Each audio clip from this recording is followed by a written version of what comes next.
সুদীপা ও পরমা আমারও রূপার মেয়ে, এই দেখো তার প্রমাণ। চৌধুরী বাড়িতে হাজির হয়ে কৃষ্ণ রূপা যে সুদীপা ও পরমার মা বাবা তা প্রমাণ করে দিল।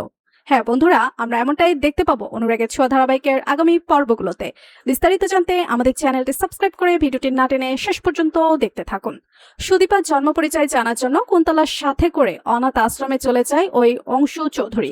কুন্তলা চায় যে সুদীপা যে অনাথ তা যেন সবাই জানতে পারে। একমাত্র কুন্তলাই জানে সুদীপা সেনগুপ্ত বাড়ির মেয়ে, অন্য কেউ সেটা জানে না। তাই যদি সুদীপা জন্ম পরিচয় সামনে আসে তাহলে এটাই আসবে যে সুদীপা হিমাদ্রি মিত্রর মেয়ে নয়, ও আসলে অনাথ। হিমাদ্রি মিত্র সুদীপাকে অ্যাডপ্ট করেছিল, আর গায়ত্রী চৌধুরী সহ সবাই সুদীপাকে ঘাট ধাক্কা দিয়ে তাড়িয়ে দেবে। ঠিক সেই কাজটাই করার জন্যই অংশুকে অনাথ আশ্রমে নিয়ে যায় কুন্তলা। অংশু মোটা অঙ্কের টাকা দিয়ে সুদীপার জন্ম পরিচয়ও জেনে যায়। কালী পুজোর দিন সুদীপার জন্ম পরিচয়ের ওই কাগজপত্র নিয়ে অংশু চৌধুরী বাড়িতে ঢোকে এবং চিৎকার করে বলে, এই মেয়েটি একটা অনাথ মেয়ে, ওর জন্ম পরিচয়ের কোনো ঠিক নেই, তাই এই মেয়েকে এক্ষুনি এই বাড়ি থেকে বের করে দিতে হবে। গায়ত্রী চৌধুরী প্রচন্ড খেপে যায় আর ছাড় দিতে চায় না। একটা জন্ম পরিচয়হীন মেয়েকে সে কোনোভাবেই বাড়িতে আশ্রয় দিতে চায় না। অন্যদিকে অনেক বছর পর সত্যিটা সামনে চলে আসায় সুদীপাও খুব আপসেট হয়ে পড়ে। সুদীপা বুঝতে পারে না যে এসব কিছু তার সাথে কি হচ্ছে।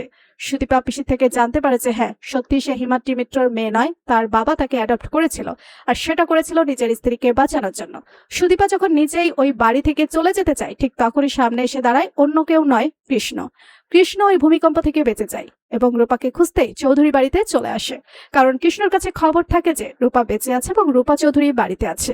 চৌধুরী বাড়িতে ঢুকে দীপার মতো দেখতে সুদীপাকে দেখে বুঝতে বাকি থাকে না কৃষ্ণর ও অন্য কেউ নয়, তার মেয়ে সুদীপা, যে কিনা তার শাশুড়ি মায়ের মতো দেখতে হয়েছিল। তাই যখন অংশু সহ সবাই সুদীপার দিকে আঙুল তোলে, সুদীপাও মন খারাপ করে বাড়ি থেকে বের হতে চায়, তখনই কৃষ্ণ সামনে এসে দাঁড়িয়ে বলে, দাঁড়া মা, কোথায় যাচ্ছিস? কে বলেছে তুই অনাথ? তুই অনাথ না, তুই আমার মেয়ে, তুই কৃষ্ণ রায়ের মেয়ে। কৃষ্ণকে দেখে কুন্তলার মাথায় যেন আকাশ ভেঙে পড়ে, কারণ কৃষ্ণ যে বেঁচে আছে সেটা ভাবতেই পারেনি সে।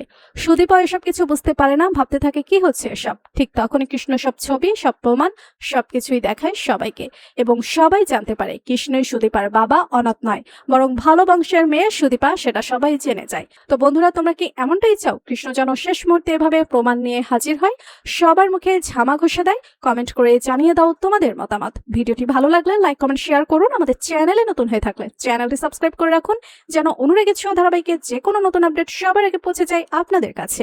ধন্যবাদ সবাইকে।